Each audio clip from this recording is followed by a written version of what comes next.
Okay, so you've had your first little taste of drinking from the fire hose they talk about when they hear me talk. But one of the other things you may have picked up from the podcast is that I laced that podcast with my rather irreverent humour. Politically incorrect is probably the best description of it. So I don't know how much you guys can handle in terms of politically incorrect humour, but we'll have a little bit of a joke before we move on, which is, gets the oxygen flowing. Humour, laughter, of course, is hugely important for all sorts of reasons. So there's a bloke getting married. First time he's 35. He's not been married previously. It's his first marriage, and it's a big decision. It's a life-changing, huge new change in his life. He heads out onto the countryside on the Friday. He's been married on the Saturday. Stops off at a little roadside cafe in the middle of nowhere and is sitting drinking his coffee. And he's thinking, well, who do I know, amongst friends and family in the last sort of 15 years since I became an adult, have been married. Weddings I've been invited to, couldn't make it, sometimes sent presents or went. And he counts 35 people, friends and family, who have married in this last sort of 15, 20 years. And then he counts the divorces, and it's 17 of the 30. He's thinking, oh my goodness. And unfortunately, in Australia, highest divorce rate in the world, in case you didn't realise, 40% of first marriages, and you think, well, second time I've learnt my lesson. 60% of second marriages end in divorce, and you think third time lucky. 80% of third marriages end in divorce in this country. It's the highest in the world. So he's thinking those kind of thoughts, and then at the end of the, quite some distance away, about where the sound people are, there's an elderly couple, only other people in this little cafe, in their 80s, holding hands and staring lovingly into each other's eyes, and they're chatting to each other, and they're talking quite loudly because they're hard of hearing, and he can overhear their conversation. And he's, quite sort of surprised to hear what they're saying. But the gentleman says to the lady, look, do you realise where we are here at the moment, darling? She says, yeah, I do. This is the spot. Almost 60 years ago to the day that we were heading back from the wedding ceremony to the honeymoon hotel, back in the days when you didn't make love before marriage, we were burning with desire for each other, and we remembered that this cafe has a little tree-enclosed area that no one much knows about except a few locals. And so we parked the car in the dark, full moon, and we went out and made love for the first time, and they giggled at that memory. And then a sparkle came into the old gentleman's eyes, and he said, do you think you're still up for it? And she said, yeah, I reckon I am. And this bloke's thinking, what? And they walk out to this tree enclosed area, and he's sitting there and he thinks, why did the universe pop these people up at this particular point in time? Obviously, I'm supposed to learn something. So I might just, you're not voyeuristic watching 85-year-olds make love, but he thinks, I'm going to learn something here, I'm going to pop out and have a look. So he walks out, and there's a vine-enclosed area, and you've got to pull back the vines and poke your head around the side, and the sight that he sees shocks him to the core. The lady has pulled her skirt down, she's bracing herself on the fence, the gentleman has his trousers down, and they're involved in the most energetic lovemaking he's ever seen or thought was possible. There's bucking and screaming and thrusting and bucking and screaming. He thinks 5 minutes, this will be over. 10 minutes, 15 minutes, 30 minutes, 45 minutes.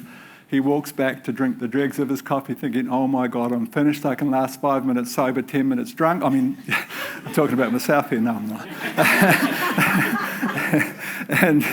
and then the old couple come in real dishevelled, as you can imagine, and the old boy walks into the toilet and he thinks, damn it, I'll probably get a punch in the mouth, but I'm going to go and put my cards on the table and ask him what his secret is. The boy stands at the urinal, he walks in, explains himself. The old boy says, come here, sonny. So he leans forward, thinking he'll get a punch in the mouth, and the old boy says, 60 years ago, that bloody fence weren't electric.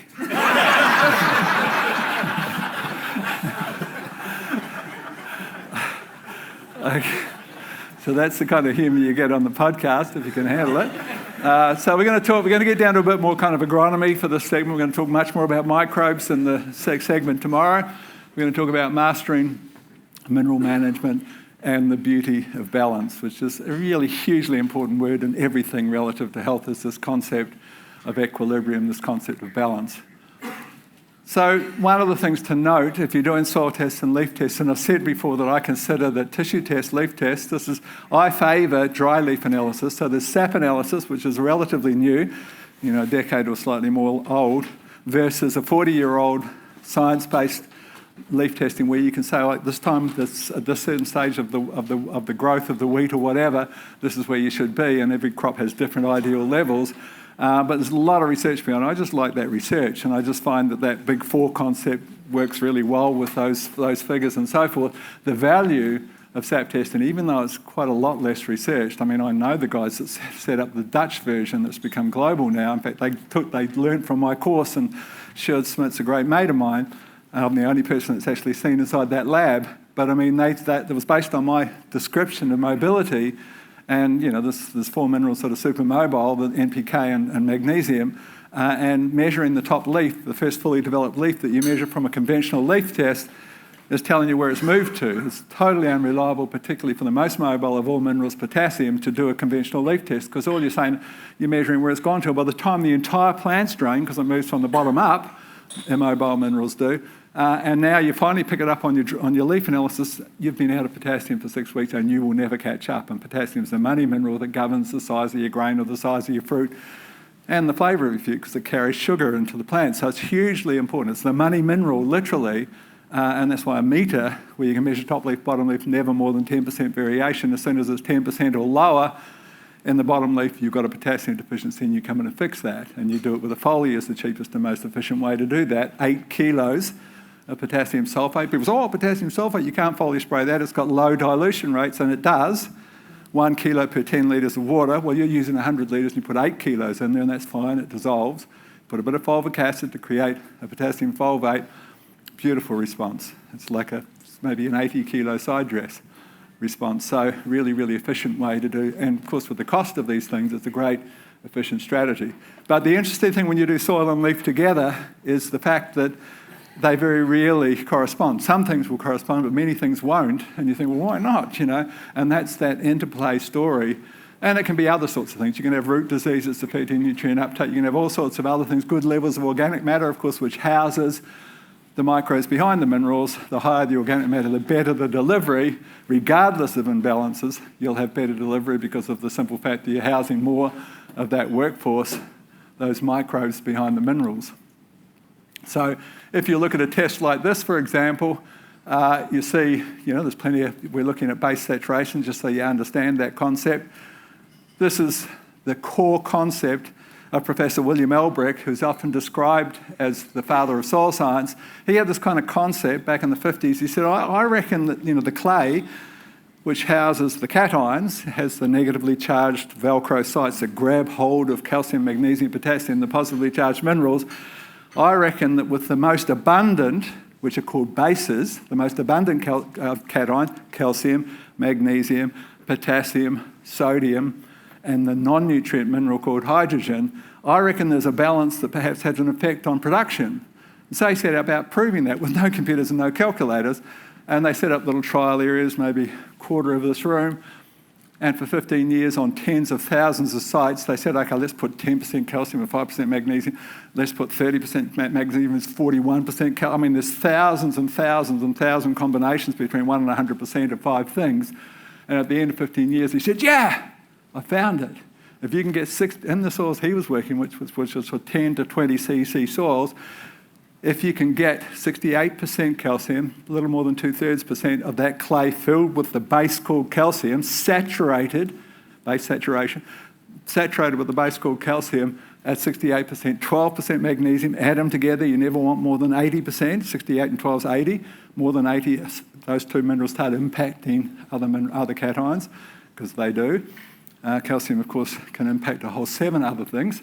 And so 3 to 5% potassium, 3% in a field crop, 5, sometimes even 6% for a woody orchard-type crop, and less than 1.5% sodium. So we look at this in terms of that, and the bloke's a little bit short of a 68. He's got more than what he needs of magnesium. He's round the mark. It's a field crop. He's round the mark. He's got enough potassium. He's good. He doesn't too much sodium in the equation.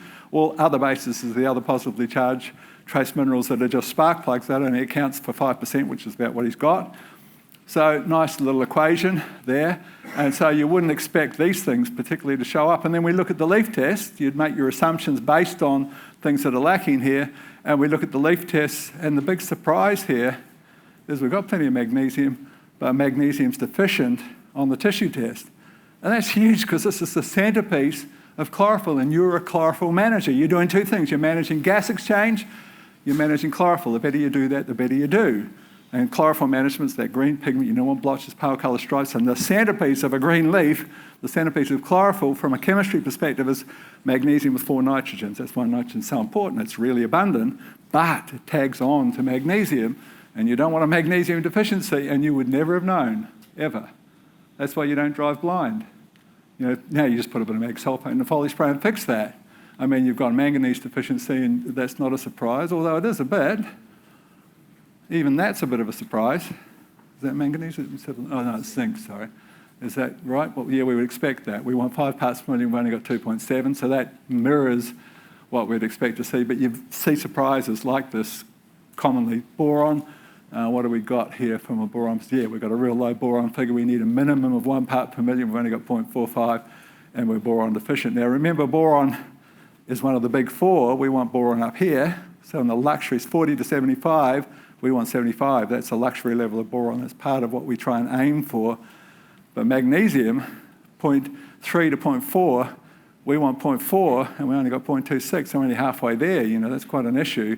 And even calcium, which, you know, is a little bit deficient, we want calcium up here on this line. We want 2.5, and we're really just over halfway what we want for calcium.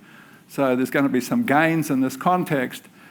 A foliage spray and some calcium, foliage spray and some magnesium, certainly getting some boron in there, and you can very, very commonly combine boron and calcium together as 2 of the big 4, as 2 synergists that you combine at the same time in a folia.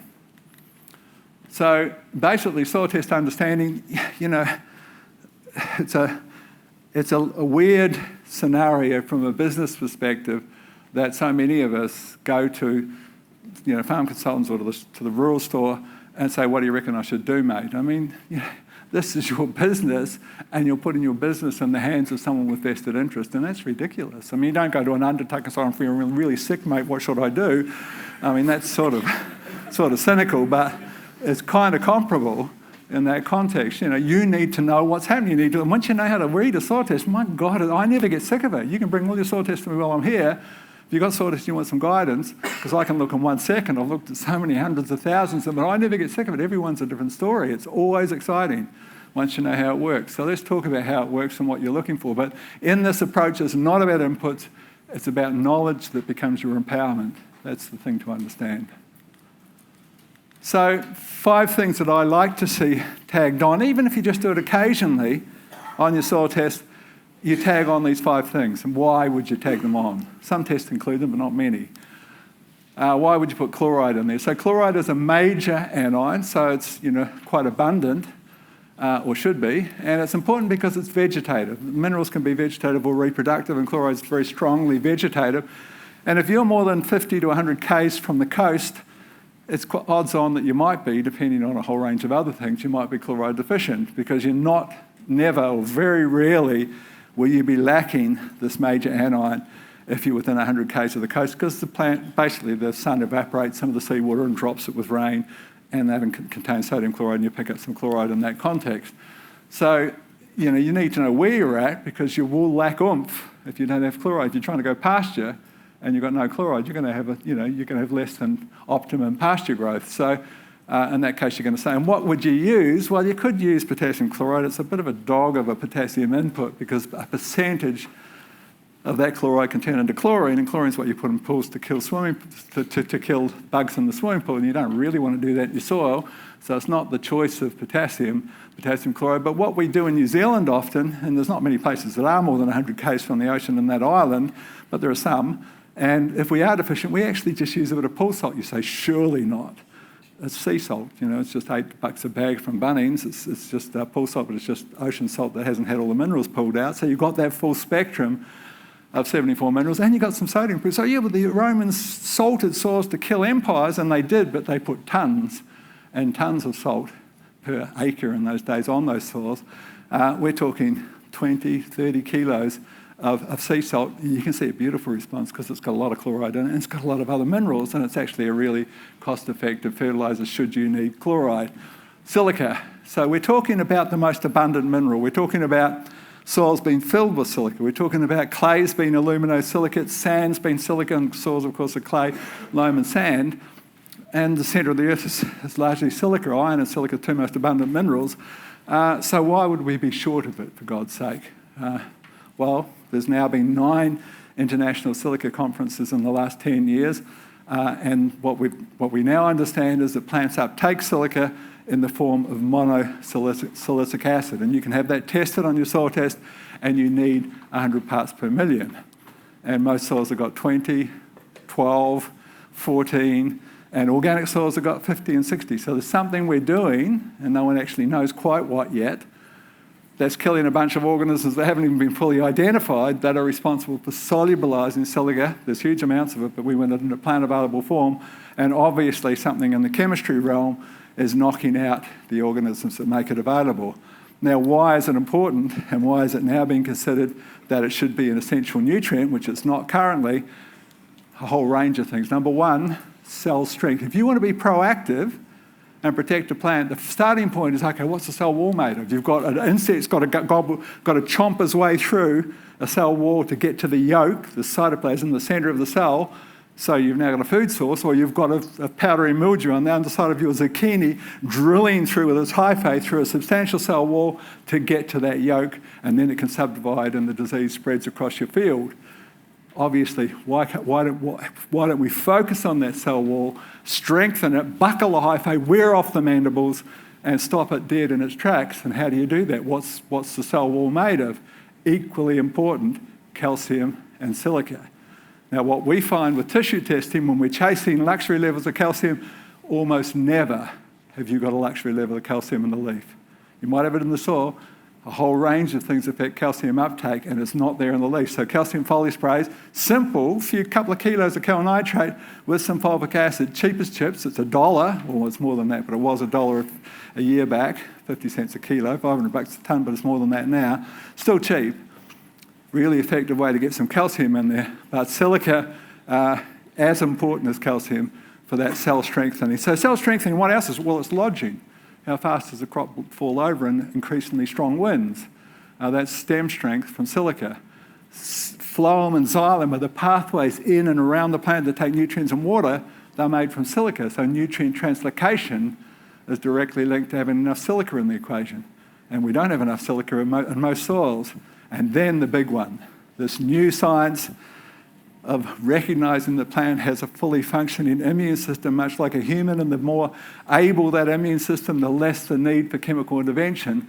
And so this huge research into the phenomenon called immune elicitation, substances, organisms, things like salicylic acid, which is just aspirin, there's a copy of it, and you can use aspirin for that purpose, to stimulate plant immunity, and the plant can fight its own fight, and you can measure how effectively, with the measure of something called phytoalexins, you can now send them off to the lab and get it tested to see how well your plant is fighting the fight. And that's what you want, obviously, if you're going to be proactive and protect. And the finding now, 7 published papers at the most recent, well, the second to most recent of the silica conferences in South Africa, hosted by a professor mate of mine who sent me the transcripts from all the papers. 7 of those papers were what's now thought to be the most powerful of all immune elicitors, which is silica. Who would have thought? And then we looked, when I'm in India in my last visit, and I find this paper that was in English, and this professor who'd been researching ancient Ayurvedic scripts and came across this 3,200-year-old parchment that claimed that Indian agriculture at that point in time, which of course we're talking about the oldest culture on the planet, at that point Indian agriculture was run on 4 herbal fermented, just what was happening at Grant's place yesterday, fermented formulas based, and interestingly, there was 1 form of hibiscus in all 4 of the recipes, just out of interest. One of them for nitrogen fixing stimulation, stimulating nitrogen fixing organisms. One of them for phosphates solubilizing organisms. One of them for potassium solubilizing organisms. And guess what the 4th one was? Silica solubilization 3,200 years ago. So there's nothing new under the sun. It's really important to understand. We look at biodynamics, we look at Rudolf Steiner's work. Silica was just a huge focus. 502 is, of course, based on micronized pure silica in a plant available form micronized. So he was well and truly aware that 95% of everything comes from photosynthesis, and he called that atmospheric management, and silica is the most important mineral in that particular sphere. So hugely important in that context. Molybdenum, why? We only need 0.5 part per million of this little trace mineral called molybdenum, and 80% of the soils that we check in 57 countries working with agronomy teams across the globe, 80% of them are lacking in this minimum 0.5 part per million you need. What does that mean? Who cares? What does it do? Here's what molybdenum does. Number one, 74,000 tonnes of nitrogen gas hovering above every hectare. You were supposed to get your share of that, particularly when urea is 3 times what it was. You get it for nothing. It's what I call a free gift. Nitrogen fixation from leguminous organisms with the rhizobium in their nodules, and from equally important free-living nitrogen-fixing organisms, and both of them make an enzyme called nitrogenase, which grabs the gas and converts it to ammonium nitrogen in the soil or in the plant. And that enzyme is made from molybdenum. Molybdenum and iron equally important. So if you're lacking that 0.5, you haven't got. You look at the New Zealand study in the South Highland in New Zealand, conducted by Professor Lobb from Lincoln University. There's ridiculous results. All they put was a cup of sodium molybdate in lucerne, rape, wheat. I think that was the three. But anyway, the yield increases from that cup range from 32 to 602% increases in yield from 1 cup of sodium. So I don't think it's some tiny little thing, and only one thing can explain that. There's nothing that gives you 600% yield increase except a broadacre nitrogen deficient crop where you unlocked the key to the door and now had nitrogen for free. That's the only explanation for a 6-fold increase in yield. That's how important molybdenum can be. So you don't ignore that, and you do test for it, and you do address it. And we're talking small amounts. You can put 20 grams of sodium molybdate in a liquid injector or in a seed treatment, and that'll be enough to get through that season. So it's not hugely expensive to fix. You need to know that you need to fix it, and you most certainly need to test for it from time to time. And cobalt, 2 parts per million you need, now considered to be probably mother's milk for nitrogen fixes, really quite important. And about 45 to 50% of the tests we look at need a touch more cobalt. Selenium, it's interesting when I talk about selenium for human health, and I mentioned that your most important organ is not your heart, your most important organ is your liver, and the most important mineral for your most important organ is called selenium, and you're not getting it. Why? Well, the CSIRO were given a grant to test selenium in food grown in South Australia over a 6-month period, 5 days a week of testing. They couldn't find a single vegetable or fruit in South Australia that had, this is not part per million, they couldn't find a part per billion of selenium in anything tested. Zero, zilch, nothing. Every one of you in this room needs to be taking selenium on a daily basis, 200 micrograms. Hugely important. It's not in our soils. We're the only lab that tests for it. No one's got it.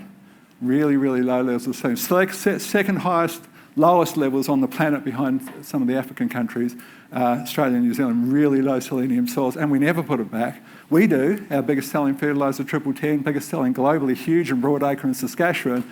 Hundreds of thousands of litres we're preparing as we speak to send over there. That contains the 250 parts per million of selenium that the Finnish scientists showed bringing into foliar 250 parts per million twice on a potato crop, 31% increase in net tuber weight. So don't think it does nothing. When asked to explain why, how could you possibly, it's a non-essential mineral, how could selenium give a yield increase? They said it was reduced photooxidative stress. And you think, well, what's that big mouthful of gibberish? How does a plant stand there from 5 o'clock in the morning till 5 o'clock at night in UV radiation and not suffer free radical damage that every other carbon-based life form suffers? They have to produce antioxidants to defend themselves, and they've got various ways of doing that, but the most efficient way is the same compound that selenium creates in our body, where a combination of 3 amino acids called glutathione combined with selenium form glutathione peroxidase, our most protective enzyme system. You haven't got selenium, you can't make that very well. You've got to have the two things. Amino acids are built from proteins we eat. Glutathione's one group, forms with selenium, glutathione. Well, it turns out plants do the same thing. And and that's the most efficient way they can protect themselves from UV. So when you gave them that reduced photo, that's sunlight, oxidative stress. They didn't have that stress because they had the most, and that extra energy that would have been used other ways to compensate for UV went into yield. Who would have thought? So you don't forget selenium in the equation from time to time. So we're getting into a bit more intense kind of agronomy, but this is the 6 ratios that we look to. And if you understand that you're aiming, you don't have to have them perfect, but if you can improve them along the way and watch them improve, you will see significant changes. So let's talk about how and why. The most important of all them, and I can walk onto a field in Holland or Belgium or whatever, and I can look at 20 soil tests and say, that's your best block. And they say, how the hell could you know that? Just on the Cal-Mag ratio. Why is that? Why is it so important? Assuming there's no other screaming things that are causing problems that you can do that. Why is it so? Here's why it's so important. You're managing gas exchange. The most important element in farming is not N, it's not P, it's not K, it's not calcium. It's oxygen, as it is for your life. You last 2 minutes without it. For all life forms, oxygen is most important. So you're managing how freely does oxygen move into the soil, get used by the microbes around the plant roots and the plant roots themselves, and then they breathe out, and now diffusion moved from high to low concentration. You've got concentration of CO2, and it moves out of that soil, and you're managing how freely that happens. You want it to come in beautifully, you want it to move out, you want open, friable soils. And the mineral link, the physical link to that is the calcium to magnesium ratio, and here's how it works. Calcium is double positively charged, but it's huge. It's called ionic radius. It's the largest ion of any mineral. So it's a beach ball. And that beach ball's got a positive charge on one side and a positive charge on the other, and you've got little balls of clay. They're not always balls, but we'll think of them like that. And they're negatively charged, and so you get a little ball hold onto one side of the beach ball and a ball on the other, and you pushed apart the clay. You opened up that soil, in comes the oxygen, out comes the CO2. That's gas exchange. You're managing gas exchange physically. And magnesium is a golf ball with 2 charges. So it pulls the clay in tight, and you're walking around on platform shoes. You've got a Sunday soil, you work it Saturday, you plant it Sunday, Monday it's closed over. High magnesium soils that don't breathe well, that need 50% more nitrogen to do the same job, because you can't fix nitrogen very effectively because the organisms that fix it are absolutely oxygen dependent. Azotobacter, the most abundant the most efficient free-living nitrogen fixer, is the most aerobic organism on the planet. Got to have oxygen. So that's why you're managing gas exchange. You want oxygen in there. And the mineral link to that, you've got the biological link, fungi creating that larger crumb to open up that soil.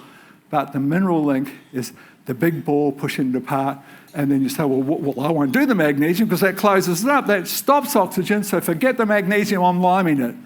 But you can't forget the magnesium because your second role, first role, magnesium is equally important. First role is managing gas exchange. The second role is you're a chlorophyll manager. You want those green factories at their most intense. You want the greatest chlorophyll density you can achieve. You don't want stripes and pale colours and so forth, because that's chlorosis, that's a lack of sugar factories, that's a lack of production, that's a lack of profitability and resilience. So you don't want that. So you can't forget magnesium, because magnesium is the centrepiece of that. So you say, well, okay, is there a ratio that works? And yeah, there is. And it varies depending on whether you've got a light sand 5 cc soil or a 40 cc soil. And in a light sand soil, never more than 80% of those bases saturated on the clay colloid, but that will be 60-20 to get you 80. So 60% magnesium, it's 20% magnesium instead of 12, because you want some soil structure that magnesium can give that tightening effect in a soil with no structure, sandy soil. And that's important to understand that if you're looking at people like the Hegartys and their responses with worm juice, because I've seen this, I get this with consults constantly, and you say, well, that worked real good. Look at the great results they got. Yes, and it does in a soil that can breathe. And people will buy drums, 10, 200 litre drums of this worm juice, which is a great product, and put it into a 1-to-1 Cal-Mag ratio soil type, not breathing at all, and so I saw nothing. Well, yeah, the organisms that you put in there have got to breathe, and you've got to earn the right for them to work by opening up that soil first. And the first stage is the Cal-Mag ratio. Push it apart, but have enough magnesium in there so you've still got magnesium for chlorophyll density. And so 60-20 in sand, and then you'll go right out, different in every soil type. If we look at this one, what we need here is 7-to-1 because we've got a 30 cc soil, and what he's got is 1.95 to 1. We look down here at how you work that out. Well, you divide 30 into 58.25, you've got 30% magnesium, and it's less than 2 to 1. So obviously, you've got 3 times more magnesium in this soil. It's 70% and 10. That's where your 7 to 1 comes from. So it's slightly higher than the 68 because there's more clay here, but still no more than 80, because you never want more than 80 in the combination. But you need to change this. And interestingly, how would you do that? Well, it's an interesting phenomenon in the interplay between these two minerals. And it's not unique, because there's a very common parallel in your body. Now, the largest killer of every man in this room, and you need to know this, is prostate cancer. It's taken over now as the largest killer of men in the Western world. It's a plague beyond description. It's the slowest known cancer killer. I'll give you an example of how big prostate cancer is. They took 50-year-old men who'd been killed in car accidents and obviously must have allowed their bodies to be used after they died, and they tested their prostate. So these are blokes that died from no problems that they knew of with their prostate. And 49%, this is US figures, of those 50-year-olds, 1,000 of them, over quite a period that they tested, 49% had prostate cancer. So most people die with it and don't even know they've got it, but there's so much of it now that it's our largest killer. It's a ridiculous plague in that context. And when we look at the root causes, and there are several, in fact, I'm midway through a book on the subject, but one of the big players from a mineral perspective, and it's huge, is zinc. A healthy prostate has 7 times more zinc than a cancerous or enlarged prostate. It's the biggest single mineral player. You've got to have zinc, and you've got to take your zinc last thing before bed. On your bedside cabinet from this day on, you've got your 30 milligrams of zinc, and you take it directly before bed. Why? Because zinc is affected by your consumption of cereal grains. All cereal is not poisonous. Every cereal grain has this natural acid called phytic acid, and we consume much more cereal grains than we should. We weren't supposed to have, our cereal and our toast and our morning tea and our sandwich and our rice or pasta for dinner or whatever. It's a way huge overconsumption. But that natural acid grabs zinc, forms an insoluble zinc phytate, and you wee it out. So you take your zinc last thing before bed so you can absorb it overnight. And it's utilised hugely by the prostate for prostate health. But why? If we look at the root causes, one of the key root causes of prostate cancer is cadmium. Cadmium just loves the prostate. It just goes straight to the prostate gland. Cadmium from a whole variety of things, including from our DAP and MAP that can accumulate in soils and come through in the produce.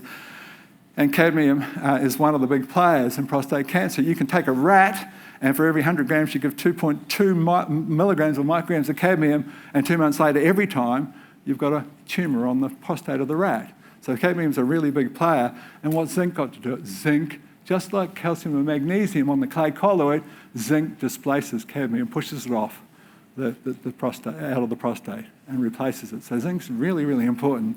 So back to the story of, I can't help talking about human health at some point, but back to the story of calcium and magnesium, how you fix it. There's a 1-to-1 displacement. If we add the 12% roughly that we need to get to 70, and I'll point out how you would work out how much that is. In fact, we'll go up and work it out now. We've got 4,052 parts per million. We need 4,800 parts per million. First thing, a part per million is a kilo per acre. You think, why is he talking acres? It's just what it works out to be. A part per million is roughly a kilo per acre. So what we need here is roughly 800 kilos per acre. We're short by 800, 4,000 to 4,800. We have short by 800. How much does a tonne of lime got? It's got 40% calcium. It's got 400 kilos. So we need 800. We need 2 tonnes of lime per acre, multiplied by 2.5, 5 tonnes. We put 5 tonnes of lime into the soil a year later. We've balanced out the calcium. It takes that long to release the lime usually. And when we do that, every 1% that we added, we can take 12% off this. We'll now have 70 here. This will be 18. We didn't get completely done, so we wouldn't just do lime. We would combine the lime with some gypsum, because gypsum is calcium sulfate. It gets in the soil. They call it a clay breaker, because what determines a tight, closed soil is too much magnesium or too much sodium or both. And gypsum's called the clay breaker because it ionises apart, and the sulfate component joins onto magnesium, forms magnesium sulfate, joins onto sodium, forms sodium sulfate, and both of those are the most leachable forms of those two minerals. It rains and you leach them out. So you would use, to correct this soil, a combination, some gypsum and quite a bunch of lime.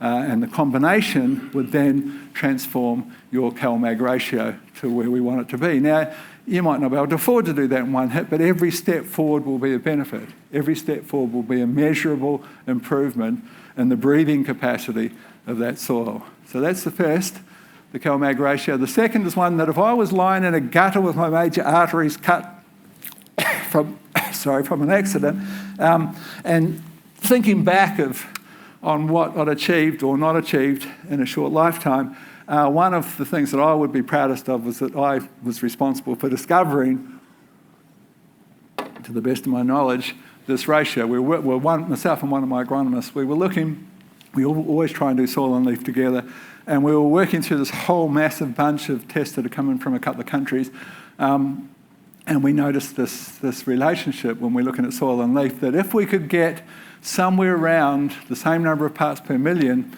of magnesium and potassium, then what we saw was really good levels of magnesium and potassium in the plant, like really, really enhanced levels. But the interesting thing was you saw this huge increase in phosphorus uptake, understanding that phosphorus has got to be there for making sugar. It's the most important, or second most important, or equally most important mineral for photosynthesis. So phosphorus is a big part of 3 of these ratios, including this second most important one. So if we look at this test here, we're not talking about down here, we're talking in parts per million. We want to try and get somewhere around the same amount of potassium and magnesium. So here we'd be chasing somewhere around 420 of both, and what we've got is 1200 and the screaming deficiency of potassium. So even without the antagonist effect of this massive amount of magnesium, we've got bugger all potassium that desperately needs to be addressed. You've got this bloke grows grapes. He's got tiny little grapes smaller than your little fingernail, because that's what you get when you've got no potassium in the equation. So, you're not going to fix this one quick, but every step forward, increasing your potassium, reducing your magnesium, is going to make a difference. See, magnesium shuts down potassium. It's the most antagonistic effect of any mineral, is magnesium's effect on potassium, and vice versa. Potassium shuts down magnesium. You get them just right, equal parts per million, and both of them pour in. And then why is phosphorus increasing? Because potassium's an antagonist, and magnesium is the most powerful synergist. Just like boron drives calcium in, magnesium drives phosphorus in. So you get them just right, the Goldilocks effect, and you've got plenty of magnesium pushing in phosphorus and no potassium slowing it, because you've got them idealised, and in pours the phosphorus, more than putting phosphorus on some tests. It's that important. So that's a really important one to look towards and see how you can improve. Equal parts per million of magnesium and potassium is what you're chasing. So that's a phosphorus-based thing, because phosphorus is the big outcome. Here's another phosphorus-based thing. This is a relationship between 2 major anions, phosphorus and sulfur. And what we want to see is a 1-to-1 ratio, because sulfur shuts down phosphorus and phosphorus shuts down sulfur. So big doses of gypsum are not a good story for that reason and several other reasons, because you're going to shut down your phosphorus uptake if it's marginal every time. It's a really, really bad thing to do. So phosphorus to sulfur, what have we got here? We've got 23. He's got a deficiency. He wants 50, but for a crop like grapes, you've got to have a minimum 50. He's only half where he needs to be. And his sulfur, well, how come he's got this much sulfur? No one has that. And you think, what the hell is going on here? This was actually organic by neglect. He's an organic grape grower, and there's a lot of things he's just not done. But how come he's got so much sulfur? And then you realise, because the one thing he has done is heaps of compost. He thought that's all you needed, but it's certainly a pretty helpful thing. And he's lifted his organic matter from 2.2 to 6.52%. And organic matter is the only thing that holds sulfur, and the sulfur that's in the animal poo and the manures and so forth isn't leaching like sulfur normally does, and he's building up sulfur beautifully. So he's got plenty of sulfur in that equation. So he leaves sulfur and he just starts building his phosphorus to get to that equal number of parts per million of 1-to-1 or anywhere near it in the phosphorus to sulfur ratio. So that's that ratio. Another ratio with phosphorus is phosphorus and a little trace mineral called zinc. And what we want to see is 10 parts of phosphorus to 1 part zinc. And freakishly, this bloke has stumbled across the perfect ratio, admittedly within the realms of complete deficiencies of both. So he's got 23 parts per million of phosphorus and 2.3 parts per million of zinc. 10 times 2.3 is 23. He's got the 10-to-1. And here's the trap for young players. He says, "Oh, grapes, there's no money in them. The Chinese just shut down input. I can't do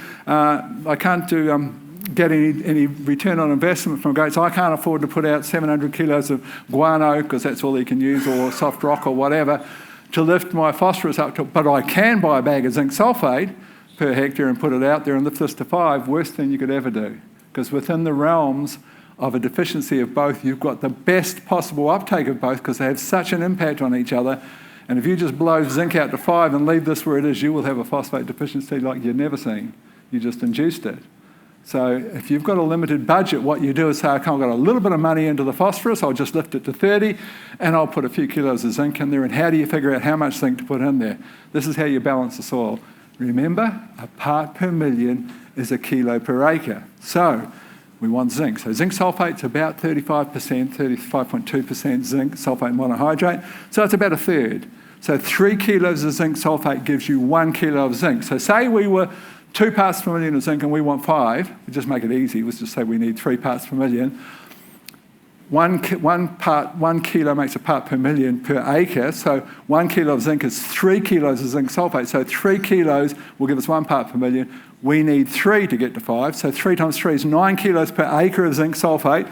We're in hectares, so 9 times 2.5 is 18 and 4.5 is like 22, 21, 22 kilos of zinc sulfate will take us to 5 parts per million. That's how you work it out. Copper sulfate's 25%. If you want to lift it by 1%, it's 4 kilos of copper sulfate. For 1 acre, 1 part per million, 4 kilos is 1 part per million, and you need a hectare, so it's 2 times 4 kilos, 10 kilos is 1 part per million of copper. So 10 kilos per hectare takes 2 to 3. That's how you balance the soil. 1 kilo, 1 part per million is a kilo per acre, and then multiply it by 2.5 to get your per hectare rate. So you can do that with everything. You just got to know what the analysis of everything is, and you can work it out accordingly. And if you have that on a chart, like my agronomists have got next to their desks, and we've got programs that do it now, it's a very simple way to balance the soil up in that context. Potassium to sodium ratio. What's that about? This is the only time we return to the saturation of the main cations, the bases on the clay colloid, which is called base saturation. So we have a look at this, and what we never want to see is what we're seeing here. The sodium-potassium ratio, the most important part of this ratio is that we never, ever want to have more sodium on this section than potassium. And we've got that here. We've got 1.31 versus this huge deficiency of potassium. So we've got more sodium than potassium. Why is that a problem? Here's the deal. Plants have evolved to sense what they need from the clay colloid based on ionic radius. Now remember, calcium's a big beach ball, magnesium's a little golf ball. They're all different sizes. Sodium and potassium are identical. And the plants have, from the start of time, the plants always, in a natural scheme of things, has made more potassium than sodium until we came in and lifted the water tables and pulled out the trees and used salt fertiliser and saline irrigation water and changed that equation. But the plants haven't caught up with our mismanagement. They still sense there's 2 things identical. The one that's most abundant is the one we need potassium. The most abundant has always been potassium. We'll take that. Well, now they're not. They're looking at that colloid, and they're seeing this one that's most abundant, and they're taking that, and this bloke needs potassium deficiently. Saying, I'm getting these little burnt edges on my leaves. Well, yeah, that's a symptom of 2 things, potassium deficiency and sodium excess. And, the plant's taking up sodium rather than potassium. So normally you'd fix calcium first. On this soil, it's so desperate, you'll get some pot sulfate in there yesterday, and you at least get potassium higher than sodium so the plant can choose the right one when it's looking at those 2 identical sized ions. It would choose the right one. You've always got to have more potassium on base saturation than sodium. So that's that ratio. And the iron to manganese ratio, basically, you can see here is the ideals. A little more, about 25% more iron than manganese at the low end, and in soils with high levels of both, 2 to 1, no more than 2 to 1. So what have we got here? Well, we've got 10 to 1. We've got 280 versus 28, and this will be a manganese deficiency on the leaf test. And that's quite important for photosynthesis, because the starting point of photosynthesis is driven by, it's called photolysis. It's the very first stage of photosynthesis, manganese driven. So you've got to fix that. 20 minutes, gee, I better move. Okay, so that's the iron manganese, and that's the ratios we look at when we look at the soil test, and we try and start moving towards improving those. Or if you can't afford it, you just compensate with foliars to address those shortages. So we're just talking about the key concepts. Cation exchange really is a measure of the capacity of the soil to hold on, how much clay you've got in your soil essentially. The one important thing to understand, if you do have a sand soil, and my apple orchard, for example, has got a CC of 4, the normal kind of story of base saturation percentage of 68-12 is totally irrelevant. Forget about it. There's no research on those levels. There's a base level of calcium, magnesium, and potassium that you want in a light soil, and here's what you want. You want 500 parts per million of calcium in a soil below 5 cc.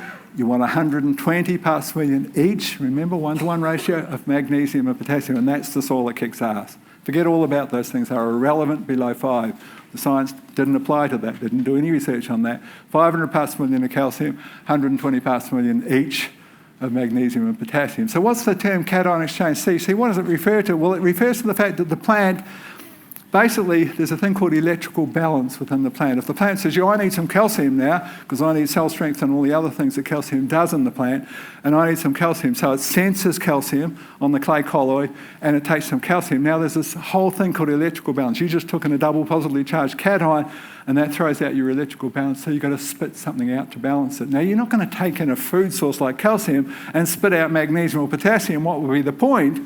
So what you always spit out is a mineral, a cation, with no food value at all, and that cation is called hydrogen. Now, what hydrogen does have, it's the acid mineral. And what acidity on your soil test is measuring is an empty pantry, because the plant's taken the calcium, magnesium, potassium from that clay colloid, replaced it with hydrogen, your pH dropped down lower and lower, and you're measuring an empty pantry. You're measuring an empty fuel tank. That's what pH is telling you. You've got a soil filled up with hydrogen and it does nothing. It's been replaced by the calcium, magnesium, potassium. The plant spat out hydrogen, stuck on the clay colloid in its place, and the soil becomes more and more acidic, and you become less and less productive because you've got an empty pantry you're dealing with. That's the simple way to recognise what's happening there and fix it. So you need to have a soil test that measures total exchange capacity. Why is that? Because it measures the hydrogen. Some of these tests, there's still people doing it, and I shake my head and say, what is wrong with you to have a test that doesn't include hydrogen in the cation? Because you can say, well, there, right, you've got a pH of 5.4, but you've got 68% calcium, you've got 12. No, you don't, because you didn't factor in 50% hydrogen. Those figures are meaningless when half the pie is something that's got no nutritional value and you haven't factored it in. That's just a completely meaningless test. You have to have hydrogen factored in there to know what your real figures are as part of that pie. So that's really important to understand. We mentioned if you've got a high pH soil, well, you can address the things that are going to be affected by that uptake critically. Organic matter, we mentioned the most important single guideline for high production. You buy land, you buy it organic matter. Humus is the gold. You're buying land. People haven't cottoned on. There's still all sorts of opportunities on buying land. You've got 10% organic matter. My God, that is worth so much more than something with 1%, because it takes so long to build up to that, and it's the absolute most important parameter of productive fertility. So that's what you buy on if you're buying land. It's just talking about a few other things. I'll keep moving here. Just talking about the key minerals. We've talked about calcium and we've talked about that, so I won't spend too much time on it. Nitrogen, no accident that it became abused and misused, because it is the most abundant, and it's a very, not necessarily the most important, but a very important mineral. And so a little bit works good, let's put more on, has been the approach. Of course, it's called the more on approach, but it's what we've done so dramatically with nitrogen in terms of our mismanagement of it. And of course, 80% of that nitrous oxide, which is 310 times more thickening to the blanket that traps the heat and changes our world, comes from agriculture, so we need to do that a little bit better. But what happens if you do overdo it, and I see it overdone all the time, there's so many leaf tests that come back, there's too much nitrogen in there, or soil tests that it's just showing too much in the equation, particularly at planting. But the figures are, how do we lose so much carbon? For every kilogram of nitrogen you put out there over and above what the plant needs at that time, well, your little seedling is a dormant plant encased in a seed casing. The whole plant's there, and it's already got some nutrients, and you can trick that up with little amounts of things to get a better germination and a better kickstart, but you don't need 100 or 200 kilos of an NPK under a little plant. That's an example of way more nitrogen, and the figures are for every kilogram over and above what the plant needs at that time, you burn 100 kilograms of carbon that goes up as CO2 in the atmosphere. That's how we went from 5% down to 1.5%. It's the biggest way that we lost humus, was not understanding nitrogen and what it can do. So we have to have managed that so much more efficiently. 1 kilogram, 100 kilograms of carbon, that thickens the blanket, traps the heat, and changes our world. So nitrogen is a really, really big story now. But what happens if you do overdo it? Apart from spending more on something that used to cost 50 cents, now costs $1.50 a kilo, apart from spending more than you needed to, what else do you do? Well, the first thing that happens in terms of antagonism, because you put too much nitrogen, you shut down potassium. Watch it on a leaf test. I see it every day of the week. You just shut down potassium. Well, potassium costs more than nitrogen, and you just shut it down when you shouldn't have. Now you've got to put more potassium in if you want maximised yields because of your excess of nitrogen. Then it shuts down calcium, second, cab off the rank. Then it shuts down boron. Now you look at Professor Don Huber's wonderful book called Plant Nutrition and Disease, the essence of nutrition farming, the relationship of there being no accidents, everything comes back to nutrition. Number one mineral related to disease is too much or too little nitrogen. Can be too little. Huge story if you haven't got enough in the equation. But too much or too little, and the forms of nitrogen. Number one cause of disease and insect pressure, mismanaged. Number two, calcium, cell strength. Number three, potassium. Number four, boron. So you just shut down, you just overdid nitrogen, you shut down potassium, you shut down calcium, you just shot yourself in both feet and started on your knees because you didn't understand nitrogen management. So it's really, really important to understand how the efficiency for that works. We'll talk more about that if we get a chance. How am I going time-wise? 5:10. Left? Yeah. Oh my God. You can see why I talk for days, but it's a story that I just feel so desperately that you need to know, but there's just not enough time to tell you. Understanding phosphorus. You've got this, taken this calcium phosphate, you've treated it with sulfuric acid to make super or phosphoric acid to make DAP and MAP. You made it water soluble, but you didn't change the nature of the beast. And the industry itself will accept you get 27%. You spend $1,000 on DAP, say on a tonne if it was that cheap, and it's more expensive now, but $1,000, easy figures, you get $270 worth, and the rest of it you lost. And that should be like, scam, what's happening? But you were conditioned to think, yeah, it's got to be there for early, and it does. But it's also needed for vegetative and much more importantly for after flowering when most of it's locked up. And it just grabs calcium, it grabs iron and everything with 2 positives or 3 positives and becomes insoluble. And that's why you measure total phosphorus and you say, oh, that's what that bloke was talking about. I've got hundreds of parts per million here. That's what you lost. And no one denies that. The industry says, yeah, that's all you get. Well, that's sort of a rip-off. And you've got to really rethink. If you're growing pasture and you're using DAP, that is stupid or super. That's where you use guano or soft rock or whatever, the gift that keeps on giving. Look at the USDA study on rock phosphate, just hard rock, pretty insoluble rock phosphate versus triple super, which is actually the most highest analysis of the water-soluble phosphates. And they say, okay, let's take this paddock, and we're not looking at 1 year, we're going to look at 13 years and what happens.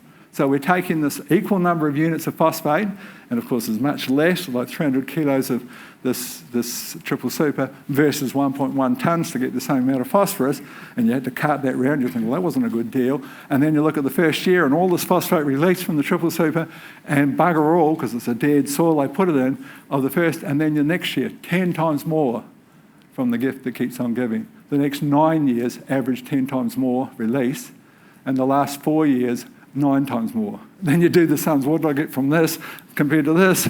And it's a pathetic joke.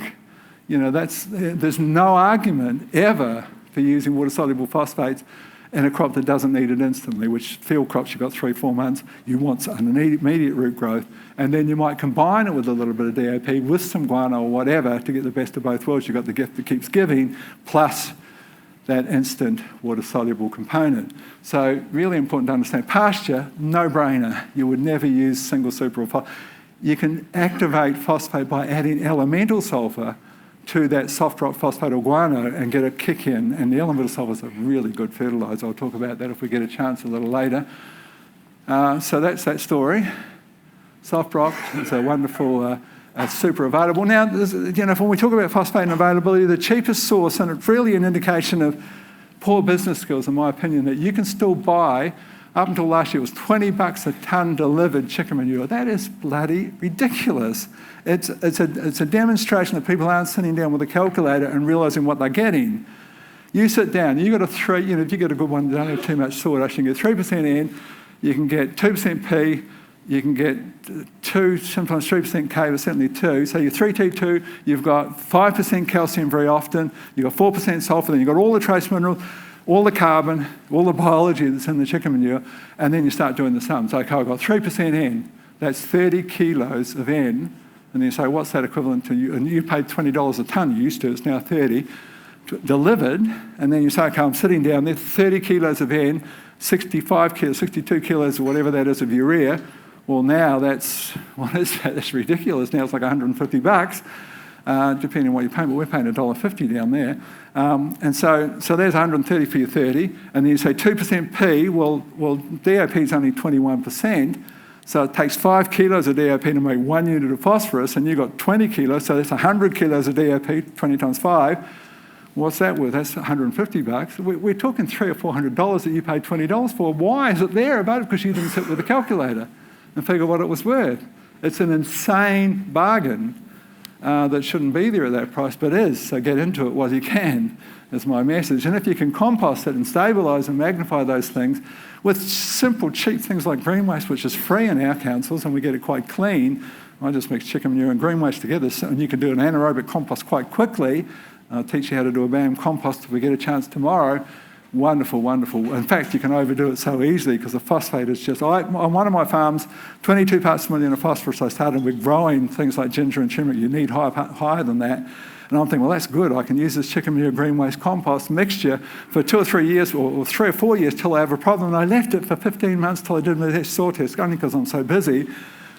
I'm 157 parts per million of phosphorus from 22 after 15 months. That's because we're piling it on for veggie crops and things. But I'd overdone it. Now I've got to fully spray zinc, and I shot myself in the foot that I teach people not to do. But that's how available, how available chicken manure is. It's ridiculously good if you compost it and you've got it complexed. It's the cheapest pea source you'll ever use. Okay, so how do you free up? I'm almost done, am I? Okay. How do you free up your locked up phosphorus? Well, a bunch of things. And the most important of them is using legumes in the equation, but legumes that are functioning.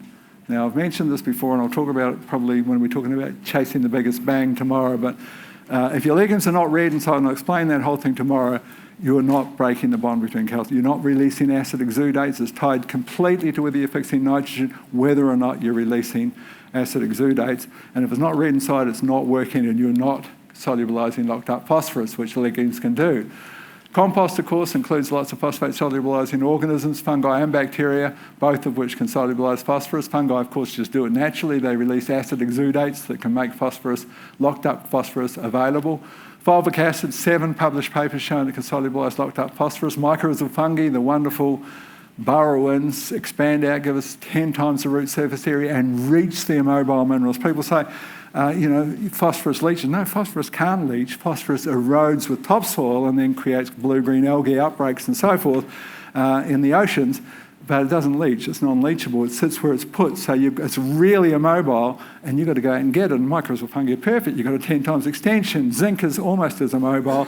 They're the big immobile minerals, and microbes of fungi are renowned for their capacity to mine and harvest and reach out and grab phosphate and zinc. So they're important. You put them on your seed. And stubble digestion, because it's fungi involved in that, of course, their side effect is the solubilization of locked up phosphorus, and you'll see that the following season if you're doing tissue tests, this big jump in available phosphorus, which will give you a yield response as well if you've done it well. So I think that just about wraps me up, does it? Okay. Yeah, I'm not quite finished, but anyway, we'll talk more tomorrow. We've got one more. We're going to talk a lot more about all sorts of things you can do in terms of producing your own living biofertilizers and how simple it can be and how effective it can be. And we'll tie it all sort of together in a presentation called Chasing the Biggest Bang about how you can become more effective, more efficient, and make more profit in a time of rising inputs. And that's tomorrow's talk. Thank you.